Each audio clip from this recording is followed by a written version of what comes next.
Hi, I'm Andrew Wallace, and welcome to the We've Got a Problem podcast, where each week we explore inspiring stories of struggle, success, and solutions to prevalent problems, and how our guests have turned a problem into an opportunity.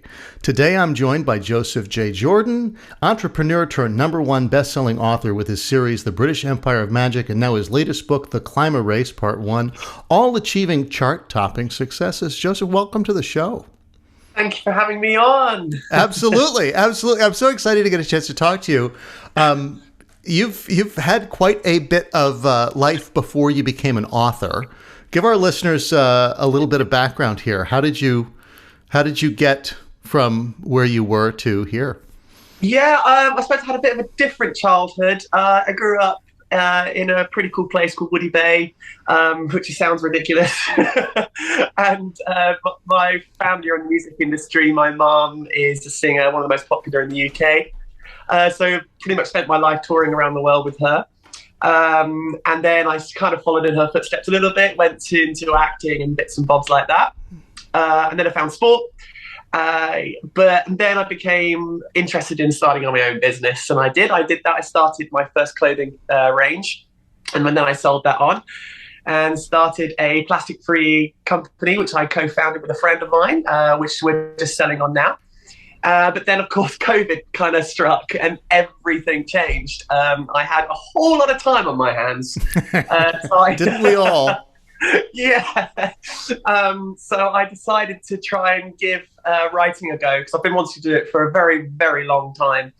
And I didn't tell anyone I was doing it. I just sort of wrote my first book. And then I self-published my first book. And crazily enough, people actually liked it. And so it's become pretty much my job now. And I'm absolutely loving it, yeah. Well, that's fantastic. I mean, I think, the issue with a lot of people and writing comes down to just sitting down and doing it. Sure. That a lot of people just never actually start, and if they do start, they never finish. I had that conversation with somebody yesterday. So what was the process like writing your first book? I mean, especially as compared to writing you've got to be writing your fifth one now, right? Climb a Race. Yes, yeah, I actually am. Yeah, fifth and sixth actually. But yeah, the first book actually was one of the most pleasurable experiences ever, because I say I didn't tell anyone. Right. So I had no sort of, if I finished and didn't start, well, hey, no one else knew apart from me, right? So it was probably why I got it done in 3 months. And I sat still every day for 4 or 5 hours, which is, if you knew me, and everyone that knows me finds that ridiculous, because I'm really into sports and I'm always doing triathlons or stuff like that. So I'm on the bike, running, swimming, paragliding, something, Paragliding.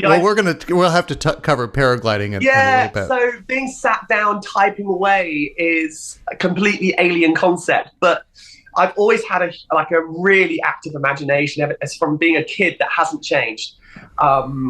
So it was a case of putting that imagination down onto paper, and it was just so much fun. And yes, as it's gone on now, there's a bit more pressure, because yes, they've sold well and they've gone into charts. But luckily enough, I haven't had writer's block, and when I start something, I do tend to finish it. So, and people are really, really anticipating the next installment of The Climb a Race Part 2, which we had to delay because of the Queen's death. So that's coming out in a couple of weeks. So really excited about that. Well, fantastic. So there's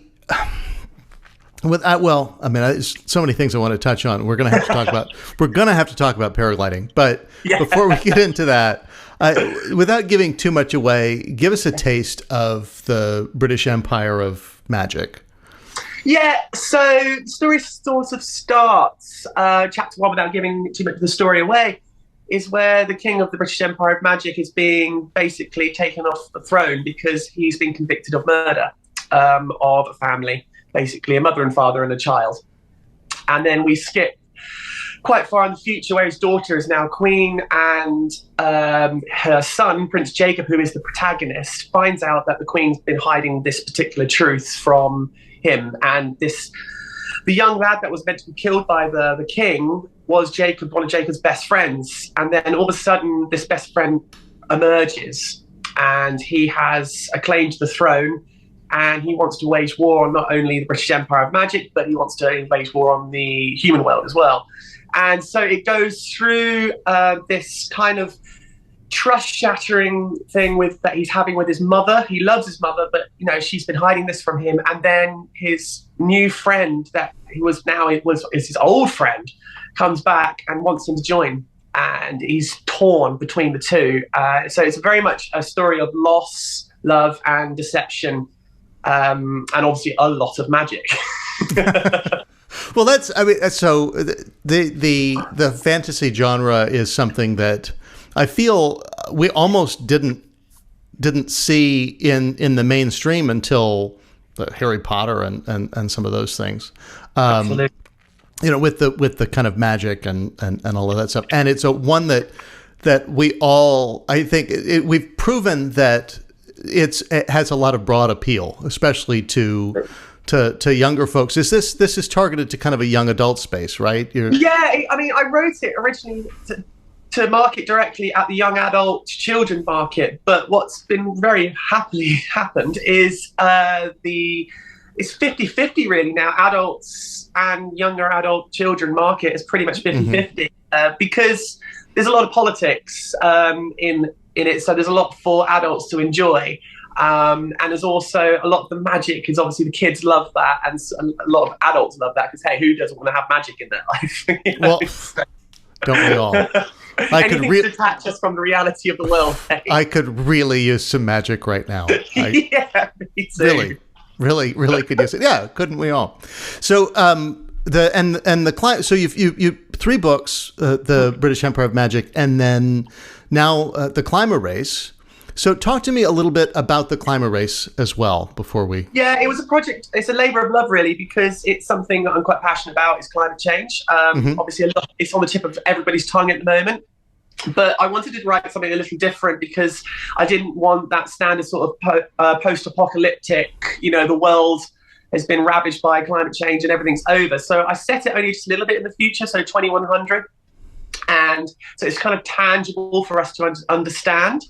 But it takes a fresh look on, we've kind of gone past the point of stopping using fossil fuels and that kind of thing, technology helping us out, because the planet's gone too far. So it's a fresh look on evolution of how the human body can adapt to this dying world, really. And it takes that approach. So there's this new race that are called the Climber Race, and they are evolving that can better survive in this world. But then you've got the normal people like you and us that can't survive very well in the world, and they are threatened by this Climber Race. So you have big political figures like the Prime Minister of UK, who is fighting to try and push that race into submission. And then you've got a very select few that are able to help direct the Climber Race in the right direction and also protect them. And that's where the protagonist for the first book comes in, Isabel Hope, who is the CEO of the biggest company in the world. That's very concentrated on health technologies. And she tries to help guide this Climber Race because they are the future of humankind. So it kind of takes that look on it. That's fantastic. So talk to me a little bit about your personal connection to climate change. What is it that you see is, in a sense, our biggest failure and our biggest opportunity here? Yeah, I think for me, I've lived in the country all my life, but I've done an incredible amount of traveling. But where I live is right on the coast, and a few years ago, I just started seeing more and more plastics when I'm out surfing or swimming in the sea, and we're having beach cleans all the time to try and fix all that. One of the things I did notice is during lockdown, the first lockdown here, when no one can use their cars, the air, I don't know if it was subconscious, I was making myself believe it, but the air seemed so much cleaner. There was no planes in the sky, and I thought, crikey, it's amazing what we can do when our backs are up against the wall, and how the planet can heal so quickly if we just stopped. Right. And I mean, there was deer running down the street where the cars are going up and down every 5 seconds normally, and it was just mind blowing to me. Well, I mean, we went back to nature. I mean, it very quickly, you realize how quickly things start to go back, to, like you say, to heal. And the idea of the evolution change for the book came with basically the vaccines for COVID, because it's amazing what we can do when we're all threatened by something. Where the whole world comes together, and within months we had a vaccine for the biggest threat our race has faced in modern history. So I thought, crikey, if people could put that energy into saving the world, what could we accomplish? And that's kind of where the idea sort of came from for the book. Right. And it was scary researching it, because, as I say, it's only 2100, so it's not far. So it's actually quite easy to figure out what's going to happen to the planet, in any way at that time. So I just kind of took it from that and added a bit of fiction into it. Well, I think that's the trick with good fiction is it's an extension of truth. It's opinion, it's conjecture, it's all these things, but it's founded on something, or grounded, I suppose, in something real that people can understand, and a logical extension of those things. That's right. And with any of that, that's also what makes it fun to imagine what would be, could be, or how it could be different.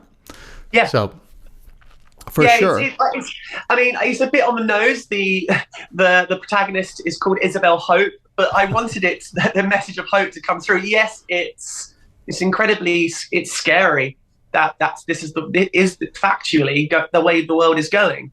But also there is always that element of hope that we could do something. We definitely have the ability as a race to do something if we just all did it. Right. And that's I suppose the challenge is getting everybody to do anything. We're human beings. We're all different, right? So. Yeah. And nobody likes to be told what to do. Totally. And I'm one of those people. I'm a terrible rebeller. Yeah, right. Well, now that you told me I should, I'm not going to. Yeah, exactly. No. We're facing, and I don't know whether it's nearly as bad in the UK, although I know that vaccine hesitancy has been kind of a global problem in certain areas. We're facing a problem here that we've got these new bivalent vaccines, things like that. Yeah. And the biggest threat is not whether people take the new one, but whether they've taken their first shot. And so many people, something like 20% of people haven't been vaccinated yet and won't do it. And so we're in this situation where if we came together and everybody just did it, we would kind of be done with this, and instead here we are dragging along. Now, of course, there are all sorts of political, emotional considerations for how much can you do for somebody. Lead a horse to water, but you can't make him drink. Those kinds of things. But absolutely. Again, you go. It's in our capability. We have and that's the message I want to give to anybody with any kind of change, whether it's addressing climate change or public health issues, or even making a difference in your own life, your personal finances, whatever. We have the power. The question is whether you want to, whether the trade-offs are worth the cost of doing it to you. And I just really need to make the case that it's possible, right? It's not impossible. We could address this. And two, I don't think it's that big a cost to make these shifts. It's almost costless. Different, but yes, that's the thing.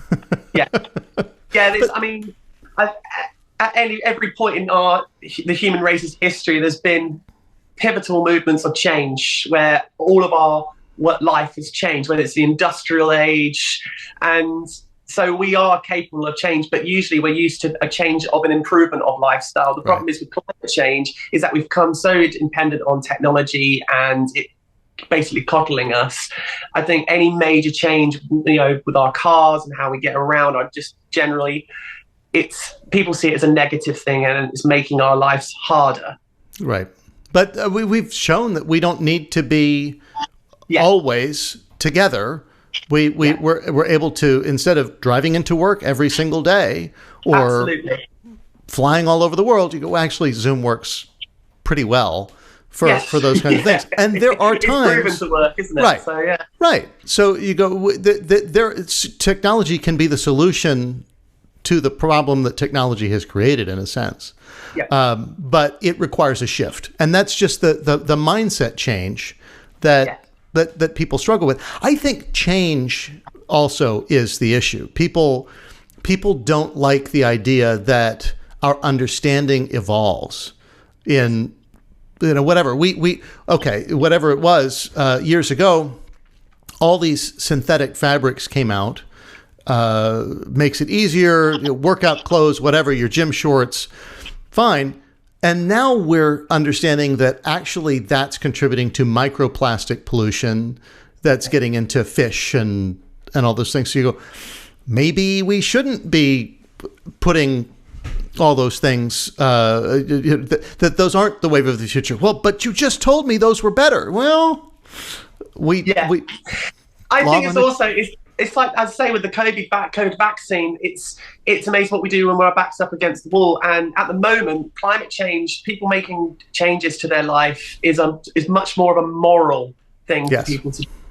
Because really, it's you and I in the first world, as they say, it's not really climate change is not really affecting us that much. We're seeing things. If you want to look for it, you can find massive changes in climate change. Right. But if you want to bury your head in the sand, then you can carry on, probably live the rest of your life absolutely fine. I think if the whole world had that threat like they had with COVID, and everyone was scared, when climate change gets to that point where we will make incredible changes. The question, of course, is will that then be too late to make those changes? How far will technology have gone? Yes. That's kind of why I set the book in 2100, because I do think around about then we are going to be seeing our major cities change, our way of life change, and things. And cost money is the worldwide financial system right now is crazy. Right, and by then it will be irrecoverable, or perhaps exactly. The damage will already have been done. The big problem with any of these kinds of things, climate change, or even people trying to get people to quit smoking, which is more of an immediate threat, and yet still one that you can't get people to understand, is because it's a distant problem. It's not something that's going to happen tomorrow. It's not tomorrow you're going to have lung cancer if you smoke a cigarette today, perhaps. Right. But young people, that far distant future, it's as if it doesn't exist. They just you don't think about how far in advance, and the fact that incremental small change that you might not notice on a day-to-day basis builds up. And of course, we can say that with habit change as well, trying to do something better. I mean, take it away from the doom and gloom. Yeah. If you write 5 pages a day or 10 pages a day, you can write a novel in very short order. Yeah. You finish a book like you did. Yeah. 3 months, there you go. Yeah. But if you sat down one day and said, I'm going to write 300 pages, you'd never get it done. You have to. The job is big. Yeah. And I think that's with everything in life, isn't it? So I think we're all guilty of, like you're saying, not, starting something and going, but that's not going to really affect me. It's going to affect me so far down the line. I'm not really thinking about it. It's not going to affect me tomorrow. Yeah. And I'm sure there's one of those, Daniel Kahneman and Amos Tversky in their behavioral economics seminal papers that Kahneman won a Nobel Prize for in economics, about the fact that we don't actually act rationally. I mean, we assume rationality in all these things, but there are all these psychological tricks that our mind plays on us that affect our thinking. So, let's talk a little bit more about the books. I don't want to get too far afield because we could talk about this. It's such a huge subject. Yes. But so in the British Empire of Magic, you have a character who is not only gay, but also your main protagonist and in a relationship. Yeah. And you've got representation, inclusion is a part of your book. Yeah. Why was that important for you? So at first, it wasn't at all deliberate. I'm just natural. Yeah. I'm heavily influenced by J.K. Rowling's writing, how she creates reader experience. So Harry Potter had Ron and Hermione to talk to, and pretty much their main job for the reader is actually to engage in dialogue between the three. So it actually helps the reader understand what's going on, right? And so I was developing this Prince Jacob character as a protagonist. I'm going, well, he needs someone to talk to. So I thought, at first I was developing a friend for him. And then it became, actually, do you know what? I think I'll turn it into a romance because I can do more with that. If we could have a bit more fun with it. And then it just naturally happens to be a man. I don't know if it's subconsciously, I'm gay myself, but it was just happened. And I let it go, really. I just thought, and I just carried on writing the book. It was only when the book was published, because it's not what the story's about at all. Right. It's just two characters in the book that happen to be gay. And it was only when the book came out and I was absolutely flooded with DMs mainly from parents who had bought the book unknowing that there was a gay character in the book. And one of the most beautiful messages I got was it helped, whether it was I think it was a catalyst for it, but it helped his son come out to his father. And I was like, he just said that, just thank you for including that, because I think it helped my son come out. And I was, whoa, I didn't think about that. Right. And of course, there was some negative feedback from it. From people, I can't imagine that anybody would have an issue with that. Yeah, because I didn't actually know that it was at the time that the British Empire of Magic book one was the only book in that genre to include a gay character in a relationship. Which, mind blown, right? So right. I thought, right, okay. So as it's gone on, it's the weight of those characters has become more. When I was writing the second book, I was like, I've really got to take ownership of these characters, and I was nervous about writing their relationship because I realized how much importance it was carrying on certain people. But I then started to think, and by the way, I'm not about to say that Harry Potter should be gay at all, but when I was growing up, in the middle of nowhere, although we were on the road touring and doing stuff right. like that and exposed to the whole world at a very young age, if Harry Potter had been gay and I'd read that in the book, my journey would definitely have changed. Right. So the impact that it can have of accurate representation in our literature and any form of our arts it's really profound. And to have done a very small part in helping that, I'm really honored and quite humbled by it. Yeah. No, I think it's really important and crucial that we have representation and inclusion. I thought, while I was preparing for this interview, I went, well, I can imagine how the response would be here in the U.S., given that we're already trying to ban books that have nothing to do with anything in schools and get them out of the library and all those kinds of things, as if it's 1915 and we're 100 years ago. And that this is some sort of gay propaganda to turn my son gay. And she goes, sweetheart, I couldn't turn your son gay unless he was already gay. Well, this is it. I mean, I remember one of the messages I had, and you got to laugh. I mean, listen, my mum's been in the public eye her entire life, and as a result, by association, so have my brother and my dad and myself. And so criticism is just part of it. But one of the messages I did get from someone was, "You're going to burn in hell," and I found it. I mean, I shouldn't have laughed, but I laughed. So I never normally respond, but I did have to respond and say, "I don't know if this is an insult or not, because what you're saying is that I'm going to go to somewhere that's hot all the time and it's full of guys like me. So this is only a plus as far as I'm concerned." Hey, sounds great. To say he didn't respond. Yeah. Well, yeah, go to heaven for the food and hell for the company or something like that. Yeah. I don't know. You that's one of those things. If you realistically understand that most of what somebody's criticizing has nothing to do with you and everything to do with them. It's just like the people who leave a 1-star Yelp review, right? That it's like, okay, the least, some comedian said this, the least you can actually leave for a restaurant or something is a 2-star review. Because if you leave a 1-star review, it's all about you. You know, I have never been to this place. Then stop writing the review.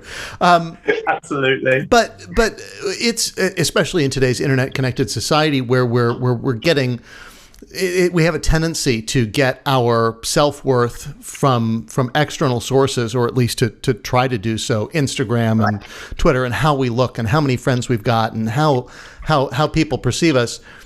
For those kind of people who are not used to being in the public eye, who don't understand that it has nothing to do with you, it's not really about you, it's how somebody perceived you. But it is difficult to not take things personally, especially when it's a body of work that, you know, when my second book's coming out, I think it's next week, and I'm already really nervous about it. I can't do any more to the story, and you know, it's done.